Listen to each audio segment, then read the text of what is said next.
Welcome back, beautiful and amazing human beings. This is Luke Rudkowski and Jason Bermas of WeAreChange.org. And of course, today we are joined by James Corbett of the Corbett Report for a very special video to figure out Trump's foreign policy. And I wanted to kind of ask both of you guys, do you guys think Trump is either a geopolitical chessboard playing genius, or whether he has no idea what the hell is going on as he's watching Saturday Night Live? And I wanted to intro this conversation with the top article on Reddit right now, which is by Yahoo News, which talks about how Ivanka Trump is taking heat as she is acting as Secretary of State, meeting with the South Korean diplomats right now as we speak. James, I wanted to get your opinion of this first. Where is Donald Trump? What is he doing? Well, I guess it depends. Is the glass half full? Is the glass half empty? Or is it not a glass at all? And I guess I'd be on the side of it's not a glass at all. But, it's the 10,000 whatever sealed indictments, QAnon, all of this stuff. They're gonna drop it any day now, guys. Just wait, just wait, just wait, just wait. And then 4 years from now, 8 years from now, oh, well, they did the best they could.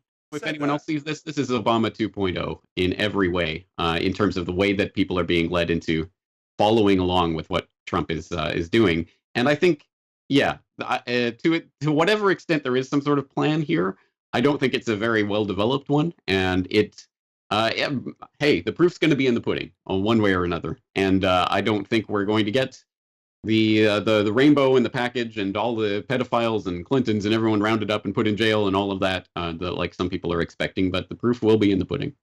Well, absolutely. And actually, Luke and I were discussing this earlier. We've been talking about indictments now for over a year, James. And we were supposed to get this with an administration that had a non-interventionist policy that was going to get us out on Syria, not double us down, that was looking to get us out of Afghanistan, that was going to close Guantanamo Bay. It seems like in every single respect, that type of foreign policy did not come through. Now, I always say, listen, I'm going to give credit where credit is due. Is the economy doing a little bit better? Is there a little more in an American's paycheck? Yes. Did he get us out of the Trans-Pacific Partnership? Yes. Other than that, I haven't seen the big moves people are talking about. And when we're talking about foreign policy, and we're talking about things like Syria especially, and the possibility of a actual hot war with Russia. We've now drone bombed dozens of Russian mercenaries. Can you imagine if it was the other way around, where Russia had drone bombed over 200 American citizens that obviously were military vets, right? Or that Blackwater. Here. They're basically the Blackwater of Russia. And now we have this situation in Damascus, in Ghouta, where again, Al-Qaeda's our buddy, but they're losing ground in these places to Syria's Assad regime. And right now, I do see chaos, and I see a Middle Eastern policy the same as the president before that and the president before that.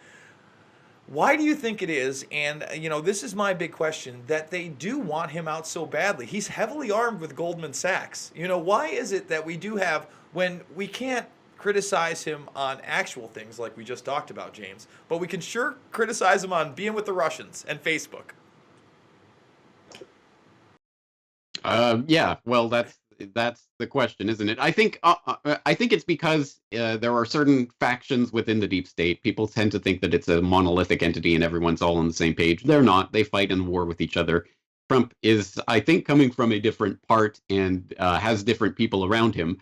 But being a New York businessman in real estate, it's not like he has his nose clean in all of this. So he's just surrounding himself with different people, and there is this kind of calculated chaos. There's chaos at any rate within the administration itself, to the effect that no one who's even on whatever team knows the extent to which they're going to be in the same position next week. And we've seen that already with all these firings and the coming and going.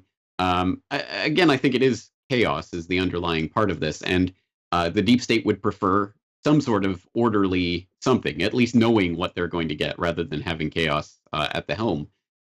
So I think that might account for some of the tension and the conflict that goes on. But at the end of the day, I mean, look at something like the appointment of Gina Haspel to replace Pompeo at CIA. It boggles my mind, but the Trump supporters are now saying, no. You see, this is all calculated because Trump knows that if he appoints her and then she has to go through the nomination process, and they're going to bring up all this torture stuff. So it's a way to bring it all up into the light, right? So anything he does can be good in some way if you twist it 7 ways from Sunday. Look, he's appointing a torture chief to the head of CIA. Yay. Yeah, he's an excellent 50D chess player, and with the QAnon and indictments coming, everything's going to be great. I'm very happy you made that point earlier. Me and Jason were literally making jokes about that on our live stream just a few moments ago. And I do have to say, with the amount of speculation combined with bootlicking, even in the alternative media, it's becoming sickening and a very confusing landscape. So that's why I'm very happy to have you on here. And now the kind of two prevailing theories out there, especially when it comes to the latest kind of geopolitical developments when it comes to North Korea, which I know you've been following very closely, James, because you're in Japan. There's two kind of thoughts that are happening here. We have the Fox News pro-Trump loving media saying that this was a great move because of Trump's strong, decisive military actions against North Korea, not backing down, being tough, praising him that he's actually going to sit down with Kim Jong-un in the not-so-distant future. And then we have other people on the other side saying, well, no, this was completely the opposite of what's happening here. Fox News and all the other people who are pro-Trump now were actually criticizing Barack Obama when Obama was going to meet with the North Korean leadership. So I was wondering, specifically with North Korea and what many people claim to be kind of this advancement, this kind of success of Donald Trump, how do you see it, James? Yeah, I wholeheartedly and strongly urge people to look that up if they haven't seen that video. Someone put together a video compilation, just what you're talking about there, Fox News' hypocrisy when it comes to Obama versus Trump on North Korea. And specifically, it was Obama back in when he just came into office in 2009 was saying, you know, I'm prepared to meet with our friends and our enemies and to negotiate and whatever. And it was just a general comment like that. It wasn't even a I'm going to meet with North Korea kind of comment. But of course, every Fox News host, this is traitorous. What's he doing? This is insane. You can't meet with people like this. It'll legitimize them. And then, of course, if Trump is going to do it, it's great. It's wonderful. It's a breakthrough. This is the greatest president ever. And the flip side of that, let's not forget, the flip side of that is the MSNBC Rachel Maddow crowd who are now saying, diplomacy? That's ridiculous. We can't be diplomatic with these guys.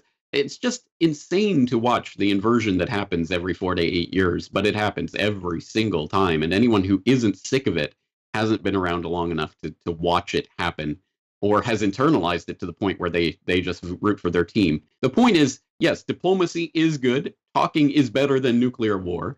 So hopefully this is a step in the right direction. And hopefully, if nothing else than just some cynical face-saving presidential legacy kind of matter, these all sides at least agree to some concrete steps towards the demilitarization of this area, although I'm not exactly holding my breath on it. But at any rate, there is something going on. And I think it's really more between North and South Korea, as it should be. I mean, fundamentally, this issue should be about the Korean Peninsula itself. But of course, it's about China and the US and the UN and the other belligerents back in the Korean War, which is still ongoing. We're just in an armistice period. So it's U.S. and China have a lot to say about what's going on there, which is why they've got their seats at the table. But really, the initial moves towards this came when North Korea, of course, sent their delegate to the Olympics and agreed to meet with the South Korean president. And it was in those talks and negotiations that the offer to Trump was extended, and Trump accepted it. So Trump really did nothing except for, threaten and make some comments about Rocket Man on Twitter. So I wouldn't really put this down to anything Trump is doing per se. It's just that at least he accepted it. And I think that is a step in the right direction because, as I say, diplomacy is better than the alternative at this point. Well, I definitely agree. And of course, we're seeing a lot of strong words from both sides and both parties, specifically also Russia and China, which I wanted to get into later. But right now, we have Ivanka Trump meeting as the Secretary of State right now with foreign ministers from South Korea. I don't think that's going to go well, since the last time reportedly when Donald Trump took advice from Ivanka Trump, he was bombing the Syrian military because Ivanka saw a video of chemical weapons attack on children supposedly inside of Syria. And as we know, she's also connected to Jared Kushner, her husband, who just lost his security clearance, who also has been openly caught colluding with Israel, trying to get a popular UN vote in their favor, colluding with other countries, trying to push them into that ranks as well. As we know, Ivanka is also, a very important member of the Trump administration, which she's being called out for, which they're focusing on, but they're not really focusing on the bigger issues here. Jason, what do you see happening here, unfolding, especially with North Korea, from your point of view? Well, obviously, I hope that diplomacy succeeds. I don't know how that can happen after decades of propaganda against this country. Not to say it's a good country and that it has a great system.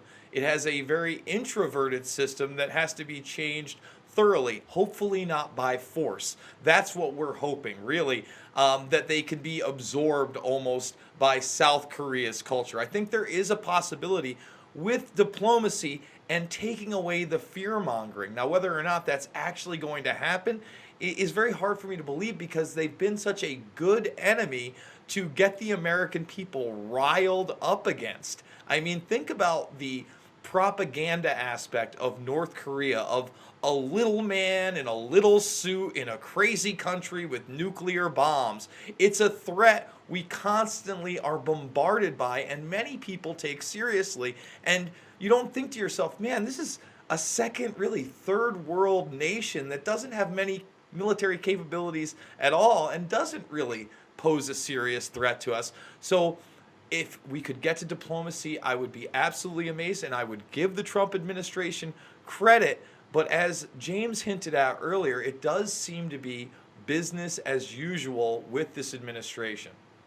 And I definitely have to agree with that. And just like we've seen with the previous administration, the kind of erosion of diplomatic relations with Russia, we're seeing that kind of escalating. And I wanted to bring this question towards you, James.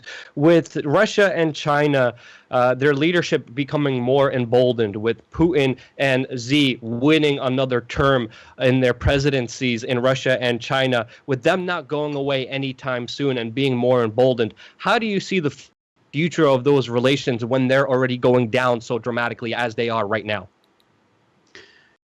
Yeah, well, it's almost unfathomable what could change the status quo as it exists now. And as you say, it is a worsening situation. Some Russian top-level officials have been saying that this is in some ways even worse than the situation back during the Cuban Missile Crisis in terms of relations between Russia and the United States. And it is a hairy situation. And the worst part of it is, of course, Trump, the savior who is going to end all these foreign entanglements and bring the troops home and end all this stupid nonsense about Russia and all of that, is playing into it, as evidenced now with Trump seemingly on board with the idea about this Skripal poisoning that took place in London. Yeah, or in Salisbury. It was the Russians. It was the Russians, based on so far no publicly presented evidence whatsoever. So unfortunately, the political nature of this, the Russia hysteria that's been whipped up is such that, well, Trump has to be hard on Russia now, because otherwise he'll be accused of being the traitor that everyone says he already is.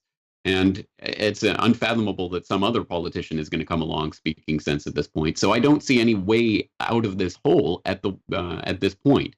To be honest, I didn't expect the Russian nonsense and hysteria to be lasting as long as it has. Clearly, the neocons, the neo-neocons, have absolutely succeeded in their agenda to reignite something with Russia, which seemed unfeasible even a couple of years ago. Now it seems 100% on the table.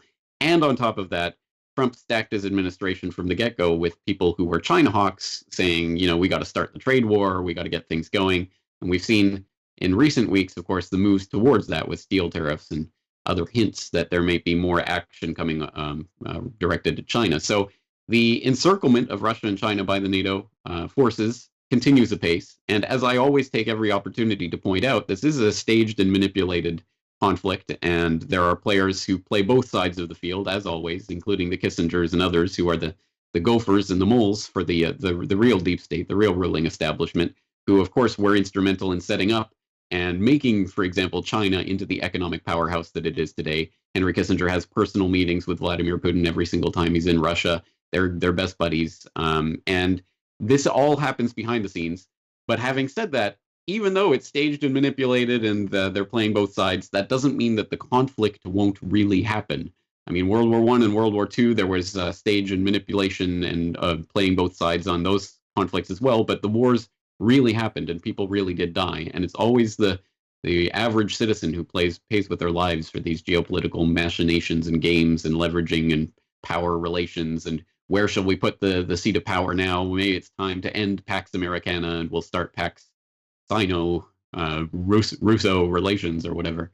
Who knows what's on the cards? But all I know is it's heading into some extremely dark territory, and that's why I think we have to retract and withdraw support for these politicians who claim to be leaders, who claim to be able to make these types of negotiations and deals, and are dealing with the lives of millions, potentially billions of people around the world. If we're talking about all-out nuclear war. I cold-heartedly agree with you, James, and just wanted to leave it with a question to all of you guys. Jason, what is your conclusion? Is Trump a geopolitical genius? Does he not know what's going on? Is he watching too much SNL? Is he controlled? What's your perspective from the question that we started this video on? Well, from the very get-go, I thought that he was better than Hillary Clinton. But if you look at where he comes from, I mean, this is a guy that's been in the public eye for 30-plus years. He's obviously worked with organized crime. He brought you Atlantic City. If you don't think that he's some kind of a misogynist, he's been married 3 times. He ran beauty pageants. I mean, come on. We all know that he's used prostitutes. The Stormy Daniels thing is a non-scandal because people expect that from him. And he's an actor. He's a man that had a quote-unquote reality TV show, game show, basically, where he did take after take after take in front of a camera after being seasoned to do so after years and years of publicity. That being said, I really think he went into it MAGA style. I'm going to be the best president in the world. I'm going to do it. I'm going to do all this great stuff. But at the end of the day, he's a billionaire that surrounded himself by bankers, and he doesn't have a military intelligence background. No matter how intelligent he actually is, he can be played and has been played and will continue to be played if we keep believing, or a sect of the quote-unquote truth community or alternative media community keep promoting the idea that the magic man is going to get everybody indicted and take them away to prison. We have deep problems in this country where it comes into play, where we have lobbyists that basically buy our politicians. We have a banking system that is ruled by oligarchs and is unaccountable. These are the real issues, and until they change, no matter who sits in that office, it's going to be a limited presence, and that's it. I mean, I was screaming warnings ever since Kissinger sat down with Donald Trump, and it looks like the same thing is happening with Barack Obama. The same promises, the same kind of hope and change. Things are going to be different, and then bam, he comes into office, and things are more of the same like they've been throughout decades now. And to me, everything was kind of exemplified when the former CEO of Exxon had to be fired for not being aggressive enough than what Donald Trump is pushing out there with the current kind of neoconservative doctrine, with Mike Pompeo at the head of it now and other people surrounding him. James, what's your final last comment and analysis from everything that we talked about today? I think the Obama analogy is so important because it's crystal clear to me that the exact same sort of mental gymnastics and pretzel knots that people are twisting themselves into to justify everything that Trump does is the exact same types of things that people were doing who were Obama supporters back in 2008. And it's all of the same excuses that we've heard over and over and over. Every time anything happens, oh, he can't lock Hillary up right away. You got to do these things slowly. Oh, well, you can't withdraw all the troops all at once. That'll cause too much havoc. And besides, they're Obama's wars anyway. Trump is just continuing them. Or yeah, you got to appoint all these bankers to high positions. I mean, you got to keep your enemies closer, right?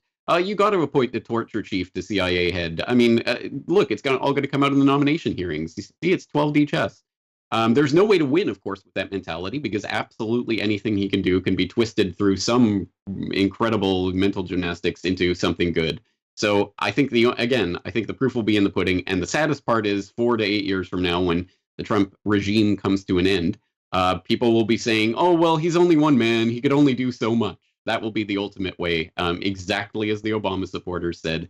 about Obama, and the game will continue again and again and again as long as people continue this pointless and stupid game of trying to appoint the nicer slave master to wear the chains of slavery a little bit more lightly. Oh, won't that be so grand when we get the best slave master in there? James, 100% agree. I will meet you at the Olympics of the mental gymnastics that will happen in a few years in the United States during the next presidential election, which, of course, we will be covering very optimistically, like we always do on this independent YouTube channel. Jason, thank you again so much for joining me. James, his channel will be in the description below. Check him out at James Corbett on YouTube, on Twitter, and, of course, his website. I want to thank everyone again so much for watching from the bottom of my heart. Stay tuned for real independent media that, of course, is sponsored and funded by you and you only. I love you guys. Stay tuned for more.